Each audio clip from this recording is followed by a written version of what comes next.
नमस्कार, राम राम सा। आज हम पढ़ेंगे present perfect tense, past perfect tense और फ्यूचर परफेक्ट टेंस। और present perfect continuous tense, past perfect continuous tense और फ्यूचर परफेक्ट कंटिन्यूअस।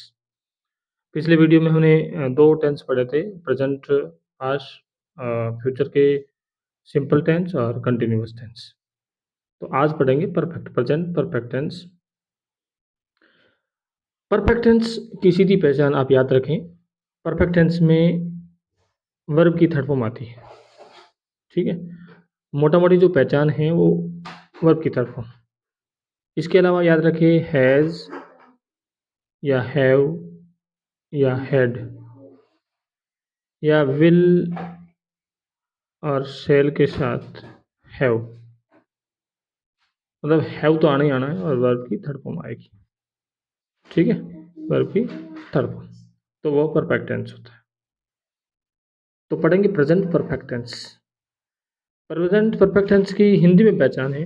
हिंदी वाक्य के अंत में चुका है, चुकी है, चुके हैं, या है, ही है, ये है, आ है, ई है, ए है, ठीक है।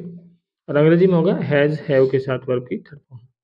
हैज़ हैव के साथ वर्ब की थर्ड फॉर्म आती है तो वह प्रेजेंट परफेक्ट टेंस होता है। इसी तरीके से पास्ट परफेक्ट टेंस, इसकी पहचान है चुका था, चुकी थी, चुके थे, आ था, ई थी, ए थे, या था, ई थी, ये थे। मतलब ये जो प्रेजेंट परफेक्ट में है आता है, इसमें था, थी, थे आता है तो वह पास्ट परफेक्ट टेंस होता है। प्रेजेंट परफेक्ट टेंस में हैज वर्ब की थर्ड फॉर्म आती है तो इसमें हैड प्लस वर्ब की थर्ड फॉर्म आती है तो वह पास्ट परफेक्ट टेंस होता है। इसी तरीके से फ्यूचर परफेक्ट है, इसमें पहचान होती है चुका, इसमें चुका होगा, चुका होगा, चुकी होगी, चुके होंगे, चुका होगा, चुकी होगी, चुके होंगे, ये आते हैं तो वह फ्यूचर परफेक्ट टेंस होता है। और अंग्रेजी में इसकी पहचान होती है विल और शेल के बाद हैव आता है और हैव के बाद वर्ब की थर्ड फॉर्म आती है। Will have, shall have plus verb की थर्ड फॉर्म, तो वह आपका जो टेंस होता है फ्यूचर परफेक्ट टेंस होता है। अब आगे बढ़ेंगे, कुछ सेंटेंसेस हैं। वह खाना खा चुका है ना। खाना खा चुका है तो चुका है आ गया, तो इसमें यह पर प्रेजेंट परफेक्ट टेंस है। प्रेजेंट परफेक्ट में हैज हैव के बाद वर्ब की थर्ड फॉर्म आती है। यदि सिंगुलर सब्जेक्ट है तो उसमें हैज आएगा और प्लुरल है तो हैव आएगा। उसके बाद वर्ब की थर्ड फॉर्म, तो he has eaten food, he has eaten food, वह खाना खा चुका है।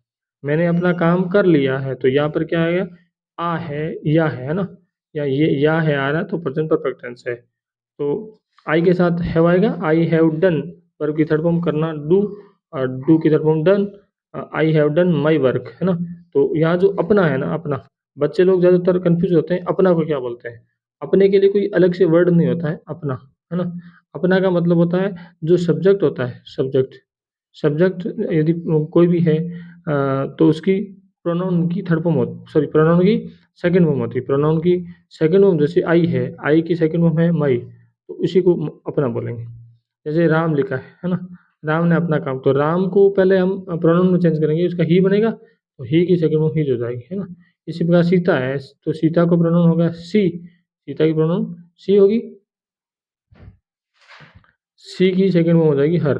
तो ये बच्चे ध्यान रखें, कोई नाउन है तो उसको पहले प्रोनाउन में कन्वर्ट करें और प्रोनाउन कन्वर्ट करने के बाद उसकी सेकंड फॉर्म यूज करें, उसमें अपना आ जाएगा, है ना। इसी तरीके सीता ने सेव नहीं काटी है, सीता ने सेव नहीं काटी है तो Sita has not cut an apple, Sita has not cut an apple, तो ये नेगेटिव सेंटेंस है। उसके बाद लिखा हुआ है क्या वह पाठ पढ़ चुका है, तो ये इंट्रोगेटिव सेंटेंस है। तो इंट्रोगेटिव सेंटेंस में हैज़ पहले आ जाएगा, has he read a lesson, has he read A lesson, यह प्रेजेंट परफेक्ट टेंस कंप्लीट हुआ। इसी तरीके से जो पास्ट परफेक्ट टेंस है, वह खाना खा चुका था, वह खाना खा चुका था, तो इसमें हैड आ जाएगा, he had eaten food, he has eaten food. मैंने अपना काम कर लिया था तो I had done my work, यहाँ हैज हैव के बाद में हैज हैव की जगह हैड आ जाएगा ना। सीता ने सेव नहीं खाई थी, सीता हैड नॉट आ जाएगा यहाँ पर, not, Sita had not eat, Sita had not eat an apple, है ना। यहाँ काटिए, पहले सेंटेंस में था इसलिए मैंने कट कर दिया, तो गलत है, ईट है ना। Sita had not eat an apple, है ना। यहाँ पर खाना को ईट बोलते हैं। क्या वह पाठ पढ़ चुका था? क्या वह पाठ पढ़ चुका था? Had he read a lesson, had he read a lesson, यह पास्ट परफेक्ट टेंस कंप्लीट हुआ। इसी तरीके से फ्यूचर परफेक्ट है, वह खाना खा चुका होगा, वह खाना खा चुका होगा। तो यहाँ पर जो है he will have eaten food, he will have eaten food, मैं अपना काम कर चुका हूँ। I shall have done my work, I के साथ शेल आता है, तो shall have done my work. इसी तरीके से सीता सेव नहीं सीता सेव नहीं काट चुकी होगी, Sita will have not cut an apple, Sita will have not cut an apple, मतलब विल हैव शेल हैव के बाद में नोट आता है ना। क्या वह पाठ पढ़ चुका होगा, या क्या वह पाठ पढ़ चुका, यहाँ पर होगा आएगा, होगा, है ना। तो will he have read a lesson, यह हम फ्यूचर परफेक्ट टेंस पढ़ रहे हैं इसलिए चुका होगा आएगा, तो will he have read a lesson. इस प्रकार ये परफेक्ट टेंस कंप्लीट हुआ। अब हम पढ़ेंगे perfect continuous tense, perfect continuous tense, perfect present perfect continuous, past perfect और फ्यूचर परफेक्ट कंटिन्यूअस। पहचान वही है, से, रहा, से, रही, से, रहे। यदि है आता है तो प्रेजेंट परफेक्ट कंटिन्यूअस, और था थी थे आ रहा तो पास्ट परफेक्ट कंटिन्यूअस, और होगा होगी होगे आ रहा तो फ्यूचर परफेक्ट कंटिन्यूअस। सबसे महत्वपूर्ण चीज़ है उसमें समयावधि आती है, समयावधि। टेंस और परफेक्ट कंटिन्यूअस टेंस में सबसे बड़ा डिफरेंस ये होता है कि कंटिन्यूअस टेंस में सिर्फ रहा रही रहे आता है, और परफेक्ट कंटिन्यूअस में उसमें समयावधि आती है, समयावधि।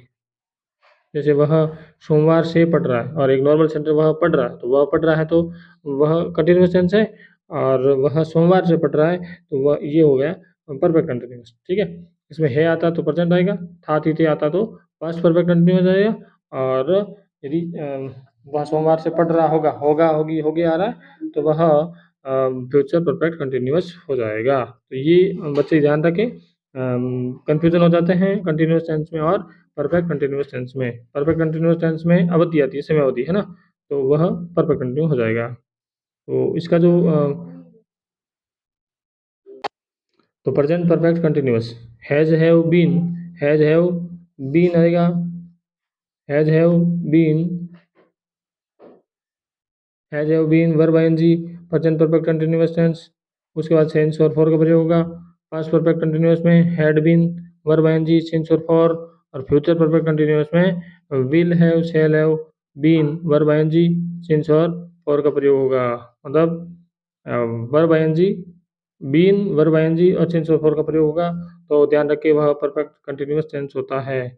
हैज हैव तो present perfect tense perfect continuous tense हो जाएगा, had been past perfect continuous tense हो जाएगा, और will have shall have been future perfect continuous tense हो जाएगा।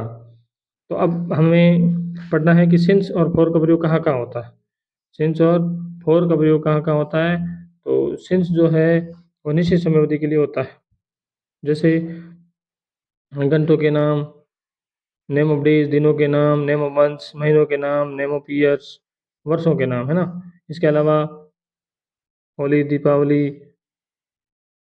होली दीपावली मॉर्निंग यस्टरडे, इसके आगे सिंस का प्रयोग होगा, सिंस का प्रयोग होगा। और फॉर का प्रयोग अनिश्चित समयावधि के लिए, जैसे number of hours, number of days, number of months, number of year. जैसे 4 वर्षों से वह इस गांव में रह रहा है, 4 महीनों से इस किताब को पढ़ा रहा है, 4 दिनों से वह गीत गा रहा है, 4 घंटों से वह इस मैदान में खेल रहा है, तो ये फॉर का प्रयोग होगा। अनिश्चित समयावधि है तो इसमें फॉर का प्रयोग होगा। और निश्चित समयावधि है मतलब किसी भी नाम आ जाएगा, जैसे संडे, मतलब दिन का नाम है, महीनों के नाम है, ईयर्स के नाम है, घंटों के नाम 2 बजे से, या फिर होली दीपावली मॉर्निंग इवनिंग जो भी है यस्टरडे, वो सेंस का प्रयोग होगा। और यदि नंबर आ जाएगी, संख्या आ जाएगी, जैसे 4 दिनों से, 4 वर्षों से, 4 घंटों से, है ना, तो वह फॉर का प्रयोग होगा। जैसे वह 2 घंटे से पढ़ रहा है ना? तो 2 घंटे से पढ़ रहा है तो he has been reading for 2 hours. यहाँ 2 घंटे से हैं तो यहाँ पर 4 लग गया। वे रविवार से नहीं खेल रहे हैं। They have not been playing since Sunday. ठीक है, इसी तरीके से क्या हम सुबह से खाना खा रहे हैं, तो यहाँ पर सुबह से यानी सिंस आ जाएगा। हैव वी बीन, वी है, हम हैं, इसलिए यहाँ पर हम बहुवचन है इसलिए हैव आया। Have we been eating food since morning, तो मॉर्निंग से पहले सिंस आया। ठीक है, तो ये प्रेजेंट परफेक्ट कंटिन्यूअस टेंस है। इसी तरीके से जो पास्ट परफेक्ट कंटिन्यूअस है वह 2 घंटे से पढ़ रहा था, तो था आ गया, मतलब वह पास्ट परफेक्ट कंटिन्यूअस टेंस है। तो he had been reading for 2 hours. वे रविवार से नहीं खेल रहे थे, नेगेटिव सेंटेंस है। They had not been playing since Sunday, है ना? इसी तरीके से क्या हम सुबह से स्कूल में नाच रहे थे, तो had we been dancing in school since morning. यहाँ पर had we been dancing in school since morning, तो ये पास्ट परफेक्ट कंटिन्यूअस टेंस है। इसी तरीके से हम फ्यूचर परफेक्ट कंटिन्यूअस टेंस पढ़ेंगे। वह मैं 4 दिनों से पढ़ रहा हूँगा, है ना? तो यहाँ पर 4 दिन हैं, तो नंबर ऑफ डेज है, तो I shall have been reading for 4 days. वे जनवरी से नहीं नाच रहे होंगे, तो जनवरी से नहीं नाच रहे होंगे तो दे के साथ they will have not been dancing since January. ठीक है, जनवरी निश्चित समय अवधि है इसलिए यहाँ पर सिंस आ जाएगा। और विल आई और वी के साथ सेल आएगा, बाकी साथ विल आएगा। They will have not been dancing since January. इसी तरीके से क्या हम सुबह से नाच रहे होंगे, यहाँ पर हो जाएगा क्या हम सुबह से नाच रहे होंगे, तो shall we have not been dancing since morning। यहाँ पर हमेशा ध्यान रखें, जो नोट आता है ना वो विल हैव या shall have के बाद नोट आता है ना? तो ये बच्चे ध्यान रखिए, इसमें गलती नहीं करें। विल हैव और shall have के बाद नोट आएगा, और नॉट के बाद वर्ब में आईएनजी आ जाएगा ना? तो कई बच्चे करते थे विल के बाद विल नॉट बीन लगा देते हैं, तो वो गलत है, विल हैव नॉट बीन। तो ये फ्यूचर परफेक्ट टेंस है। तो इस प्रकार से हमने चारों टेंस पढ़ लिए।